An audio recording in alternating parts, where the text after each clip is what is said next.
तो फिर असली दीक्षा आपको मुक्ति की मिली ही नहीं, क्योंकि जो मोक्ष का मार्ग है वो दोनों आंखों के मध्य से सुषुम्ना है, और सुषुम्ना का ही पता नहीं मिला तो क्या होगा?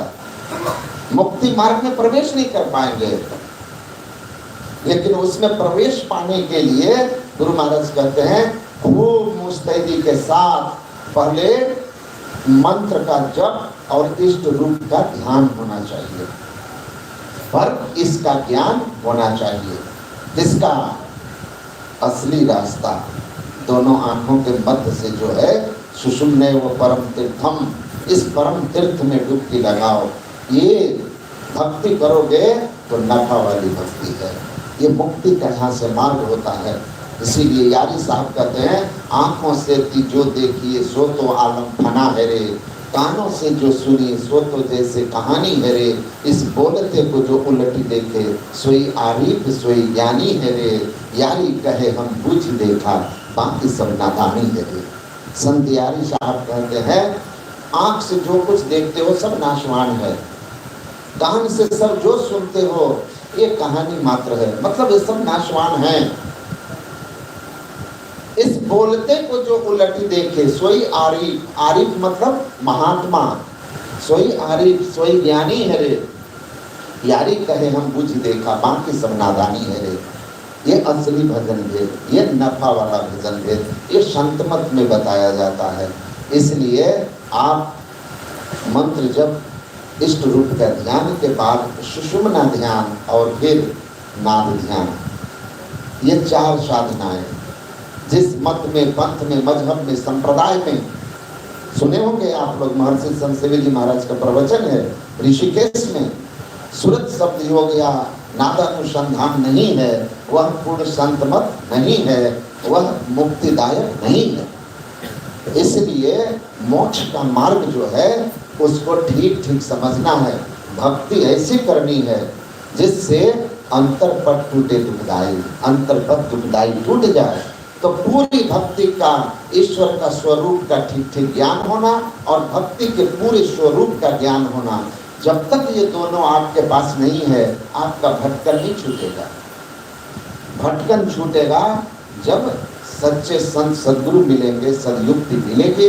इसलिए गुरु महाराज ने सजा के कह दिया भक्ति के संबंध में कि नैनन मोदी को ध्यान को साधन करो, बैठ दृढ़ हो ही सुखासन, मानस नाम जाप गुरु केरा, मानस रूप ध्यान उन्हीं केरा, यही अवलंब ध्यान कछु होई, पुनः दृष्टि बल कीजे सोई, सुख मन बिंदु को धरो दृष्टि से, सूरत छुड़ाओ पिंड सृष्टि से, धरकर बिंदु सुनो अनहद ध्वनि, विविध भांति की होती बुलबुली, ध्वनि सुनी सूरति चढ़ती जाई, अंतर पथ टूटे दुखदाई।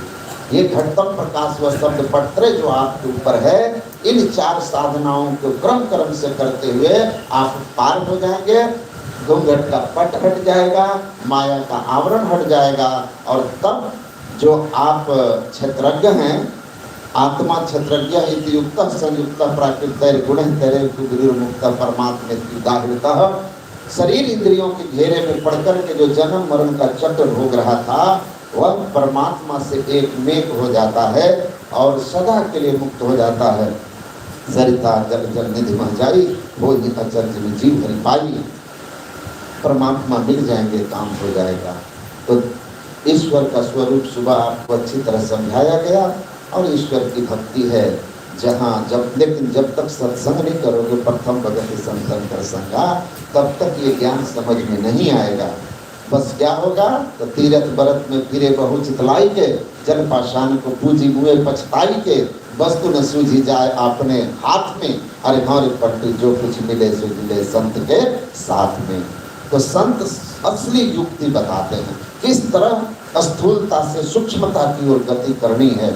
पूरा भजन भेद समझिए, पूरी ईश्वर स्वरूप समझिए, और भक्ति के मर्म को जान के ठीक ठीक भक्ति कीजिएगा, तो भक्ति का परम फल आपको मुक्ति एक दिन अवश्य मिल जाएगी। इन्हीं शब्दों के साथ मैं अपनी वाणी को विराम देता हूँ। बोलिए श्री सद्गुरु महाराज की जय। श्री सद्गुरु महाराज की जय। पूज्य स्वामी जी को बहुत बहुत धन्यवाद, समय पर समाप्ति कर दिए, उनके लिए हृदय से दोबारा धन्यवाद देता हूँ उनको। और अब आइए हम लोग आते हैं पूज्य स्वामी सत्यानंद जी महाराज के समक्ष। उन्होंने